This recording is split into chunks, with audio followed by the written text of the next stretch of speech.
Hi friends, ബിന്ദുസ് കിച്ചണിലേക്ക് എല്ലാവർക്കും സ്വാഗതം. നമുക്കിന്നൊരു ഉള്ളി സാമ്പാറാണ് വയ്ക്കാൻ പോകുന്നത്. അതിനുവേണ്ടി നമ്മൾ കുറച്ച് പരിപ്പ് കഴുകിയെടുത്ത് വെച്ചിട്ടുണ്ട്.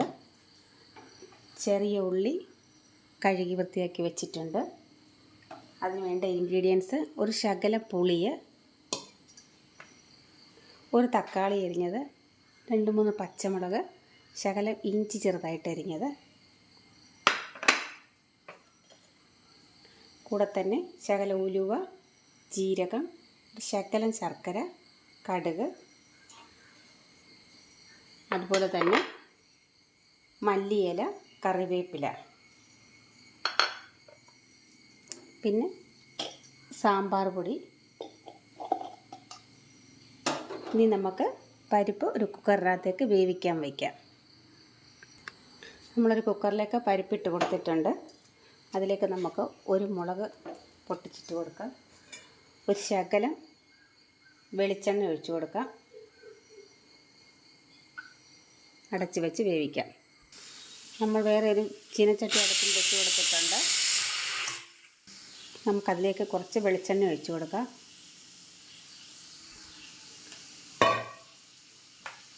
ഇഞ്ചി അരിഞ്ഞ് വെച്ചിരിക്കുന്നത് ചേർത്ത് കൊടുക്കാം.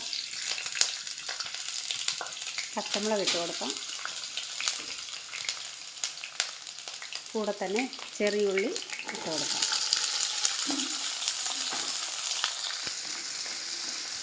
നമ്മുടെ ഉള്ളി ഏകദേശം വഴന്നു വന്നിട്ടുണ്ട്. നമുക്കതിലേക്ക് ഒരു തക്കാളി അരിഞ്ഞത് ചേർത്ത് കൊടുക്കാം.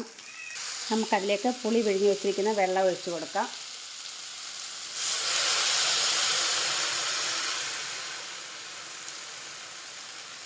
പുളിവെള്ളത്തിൽ കിടന്ന ഉള്ളി വേകട്ടെ. നമുക്കതിലേക്ക് ഈ ശർക്കര ചേർത്ത് കൊടുക്കാം.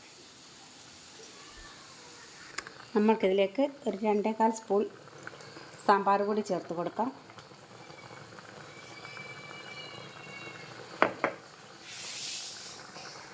ശകലം മഞ്ഞൾപ്പൊടി ചേർത്ത് കൊടുക്കാം. നമ്മൾ 3 വിസിലടിച്ച് വേവിച്ച് വെച്ചിരിക്കുന്ന പരിപ്പും കൂടി ഇതിലേക്ക് ചേർത്ത് കൊടുക്കാം. നന്നായിട്ടൊന്ന് ഇളക്കി യോജിപ്പിക്കാം. ആവശ്യത്തിന് ഉപ്പ് ചേർത്ത് കൊടുക്കാം. കുറച്ച് കായപ്പൊടി ചേർത്ത് കൊടുക്കാം.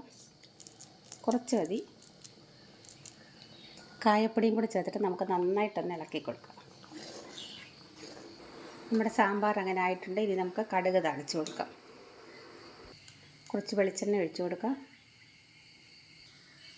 ജീരകം ഇട്ട് കൊടുക്കാം.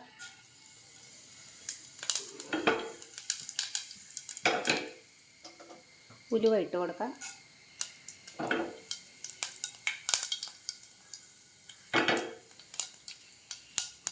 കടുക് ഇട്ട് കൊടുക്കാം.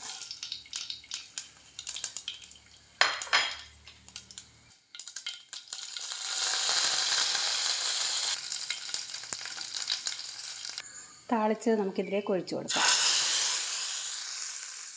നമുക്ക് കുറച്ച് മല്ലിയില ചേർത്ത് കൊടുക്കാം. അങ്ങനെ നമ്മുടെ സാമ്പാർ റെഡി ആയിട്ടുണ്ട്. നിങ്ങളൊന്ന് തയ്യാറാക്കി നോക്കണം. ഇഷ്ടപ്പെടുകയാണെങ്കിൽ വീഡിയോ ലൈക്ക് ചെയ്യാനും ഷെയർ ചെയ്യാനും കമൻറ്റ് ചെയ്യാനും മറക്കരുത്. കൂടെ സബ്സ്ക്രൈബ് ബട്ടണും കൂടി ഒന്ന് പ്രസ് ചെയ്തേക്കണേ. Thank you.